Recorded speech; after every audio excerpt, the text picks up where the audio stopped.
My sister sent me for words that sliced straight through my chest. Don't come to the wedding. I stared at the message while still gripping the receipt for the final payment of the $100.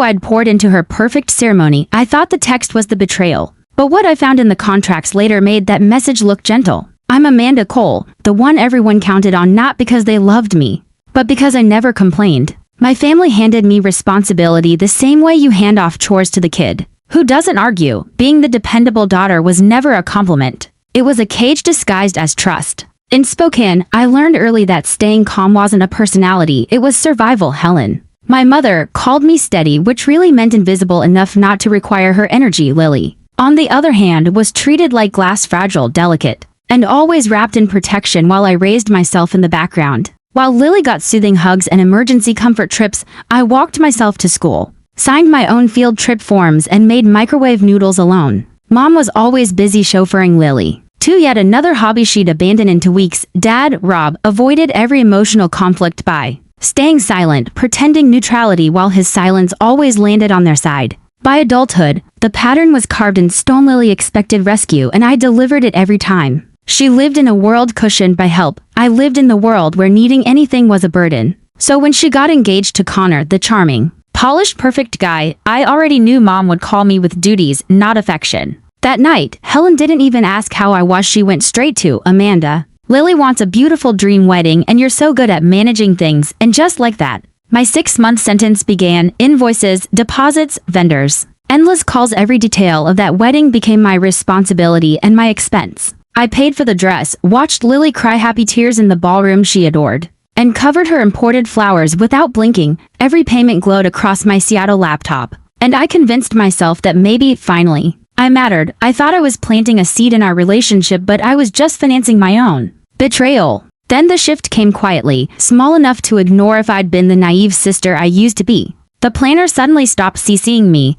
vendors began asking Lily for decisions I was paying for, and emails started skipping my inbox. At first, it looked like disorganization, but deep down, I knew someone was rewriting my role. And then came Patricia Connor's mother, smiling politely on the rehearsal dinner call, while her eyes scanned me like I was an unwanted guest in their picture-perfect life. Every time I spoke, her gaze sharpened as if she was measuring how fast she could erase me. That was the moment I felt the shift harden into something deliberate. At one point, Patricia said, "We want the ceremony to feel peaceful, simple, no stress." She lingered on the word peaceful like it was a quiet jab at me, not about the logistics. I didn't understand it then. Later, the truth hit me like a freight train. About a week later, I noticed the planner stopped updating the shared folder. Documents remained, but every new decision was happening somewhere else. I emailed twice, short and neutral, but only got one response: "We'll keep Lily closely looped in." Suddenly, Lily was the project manager and I was erased. Messages stopped coming to me entirely. Lily's texts became short, replies delayed, and the excited voice memos about tablecloths and desserts vanished.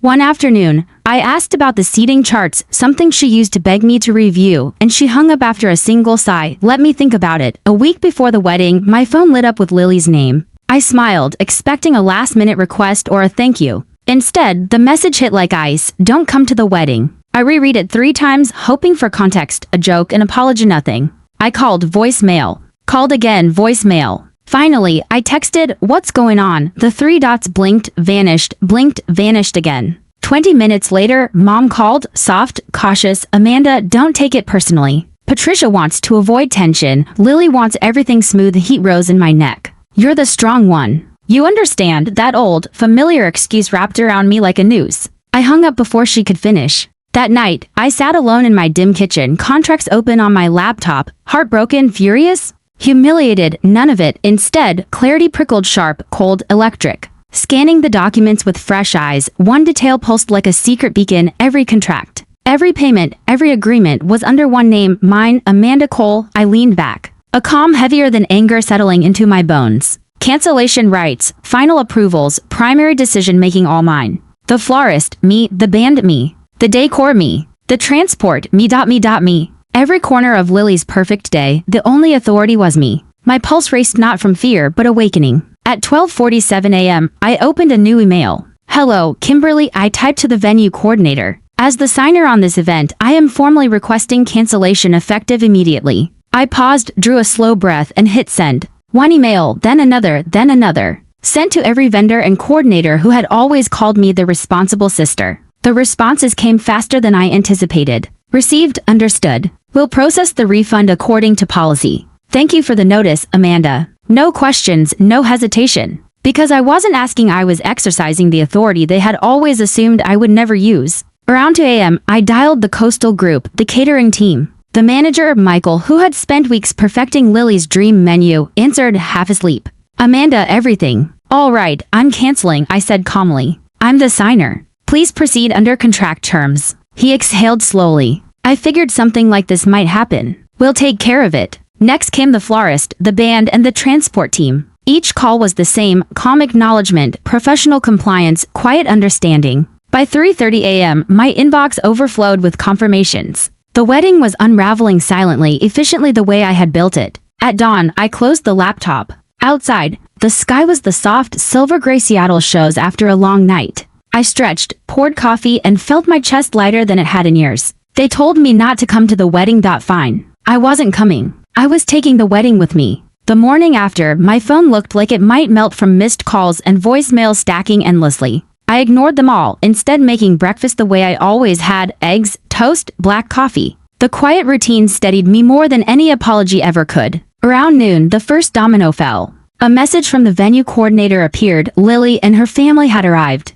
demanding the booking be restored. We informed them the signer must authorize changes. I pictured it perfectly, my mother's tightening smile, Lily's eyes widening, Patricia stepping forward, trying to negotiate policy. Another email followed. They're upset. We're following procedure. I set the phone face down. By 3 p.m., panic replaced confusion. Amanda, call me now. Why would you sabotage the wedding? This is humiliating. You're acting unstable. Unstable. That word, they had used it when they refused to face the consequences of their actions. I didn't respond. Instead, I compiled every email, receipt, payment, and cancellation into a single folder labeled records. Evidence, not argument. At 9 p.m., the doorbell rang. No one had ever come unannounced. I peeked through the viewer. Lily. She looked nothing like her curated public image. Hair frizzy, mascara smudged, sweater stretched at the sleeves. She wasn't crying yet, but tension clung to her like a storm waiting to break. Amanda, she whispered when I opened the door. Please let me in. She perched on the edge of my couch, elbows on her knees, gripping her phone as if it anchored her to stability. Why did you do this? She asked.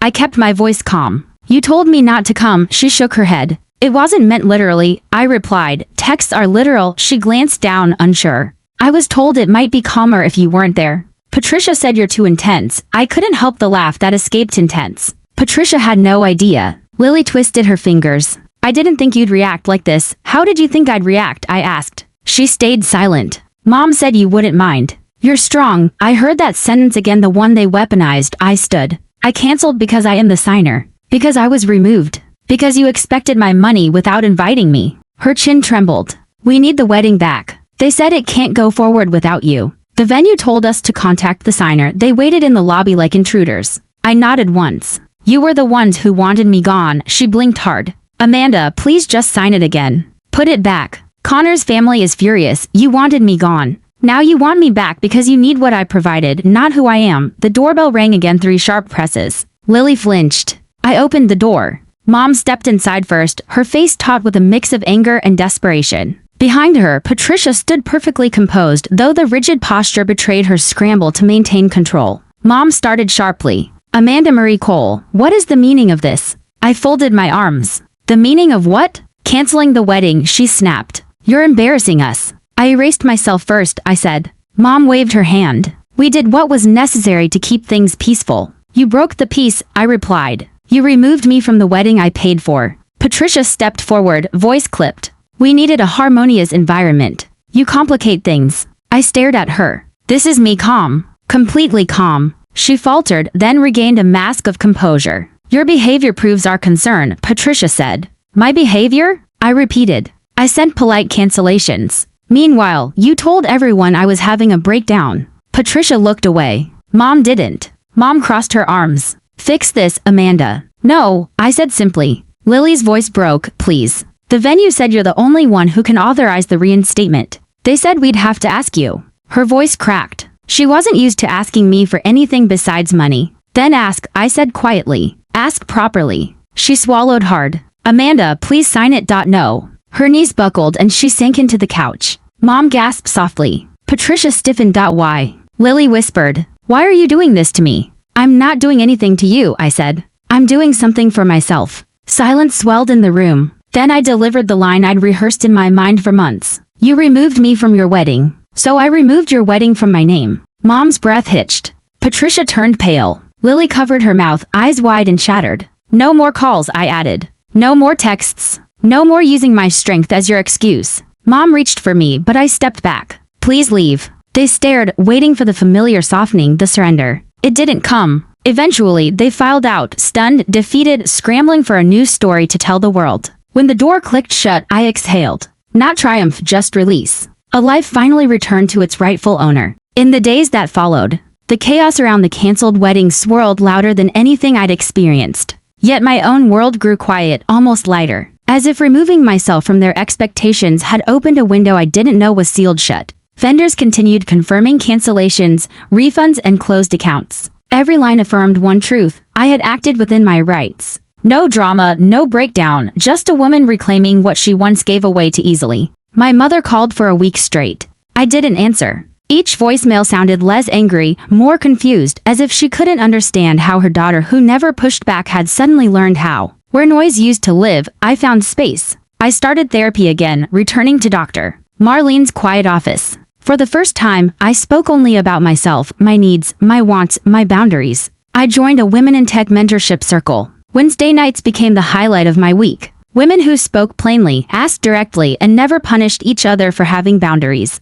I learned to say no without apologizing. I learned to ask for things without shrinking. And for the first time, I started choosing myself not out of anger, but clarity. A month later, I walked along Lake Union with a cup of black coffee. Something new settled in me. My life finally felt like mine. Not borrowed, not demanded, not shaped around someone else's emergencies. Lily eventually sent a letter. Not asking for money, not asking for the wedding back, just acknowledging what she broke and couldn't undo. I didn't rush to forgive. Some things need time, space, and honesty before they can be rebuilt. For once, the choice was mine to make, not an obligation, but a decision, and that's the point. Boundaries aren't punishments, they are doors you close so peace has somewhere to stay. I walked along Lake Union with a cup of black coffee, the cool morning air brushing against my cheeks. For the first time, there was no weight pressing on my shoulders, no invisible hand nudging me to shrink or perform. The reflections in the water shimmered with the first light of day, and I realized how long it had been since I truly felt seen, not by anyone, not even my own family. My life finally felt like mine. Not borrowed, not demanded, not shaped around someone else's emergencies. Mine. Every step along the pathway felt deliberate. Like reclaiming the pieces of myself I had left behind in Seattle's apartments. In my mother's well-intentioned but suffocating hands, in the shadow of Lily's perfect wedding, I found myself smiling without the old guilt or hesitation. The kind that used to curl my shoulders forward and tighten my chest. The lake stretched endlessly, just like the possibilities I'd denied myself for decades. It was strange, even exhilarating, to think that all those years spent absorbing other people's dramas and dreams, all the energy I'd spent keeping the peace, hadn't disappeared. It had accumulated into something quietly formidable. I was capable, prepared, steady, and I finally understood that I didn't have to be invisible for anyone's comfort. Later that morning, I brewed another cup of coffee and sat by my window, the city stirring below me. My phone vibrated incessantly, a stack of missed calls from my mother and voicemail messages from Lily. I didn't answer. For the first time, I realized that silence wasn't absence, it was power. It was space to breathe, to recalibrate, to understand that I didn't owe them immediate access to my life. I let the phone lie untouched, a deliberate decision, and in that quiet, I felt a deep sense of liberation. Every missed call became a small victory, a reminder that boundaries aren't acts of cruelty, they are acts of self-preservation. By midday, I had opened my laptop and began compiling a personal journal. Not just about the wedding or Lily, but about myself. I wrote about the Amanda who had spent years supporting everyone else, while erasing her own milestones, the Amanda who had been patient, steady, invisible, and overlooked. I wrote about the Amanda who was discovering that being seen, being heard, and being respected weren't privileges, they were rights. My words flowed like a release valve, spilling frustration, clarity, and newfound confidence onto the digital pages. I realized how much I had internalized the family dynamics, how subtly they had trained me to put myself last. And I made a silent vow that version of Amanda was gone. One Sunday morning, I watched the sunlight spill across Lake Union and realized I had stopped measuring my worth By anyone else's standards, my family's reactions, Lily's letters, Patricia's sharp words, they no longer dictated my emotions. I was no longer the invisible daughter, the unpaid planner, the one who sacrificed herself silently. I was Amanda Cole, steady, seen, and unshakable. Weeks later, Lily sent a letter. Not demanding, not apologetic in the way that begged forgiveness, just acknowledgement. She admitted what she broke, what she had taken for granted, and the boundaries she had crossed. I didn't rush to forgive her because forgiveness without readiness is hollow. Instead, I read the words, set the letter aside, and smiled quietly to myself. Some things need space, honesty, and time before they can be rebuilt. And now, the choice was mine. Always mine. Boundaries aren't punishments. They are doors you close so peace has somewhere to stay. They are the invisible lines that say, I exist and I matter. That's the truth I finally embraced. That's the Amanda who lives fully, unapologetically, free from expectation. If you've ever carried a family, a relationship, or a life on your back until you disappeared beneath it, remember this: standing up for yourself is not selfish. It's the first step toward reclaiming the life you deserve. And as I sipped my coffee, watching the city awake around me, I realized something simple, yet profound. This is home, my life, my choice. If you've ever carried a family on your back until you disappeared beneath it, share your story in the comments, and if this resonated, don't forget to subscribe for the next one.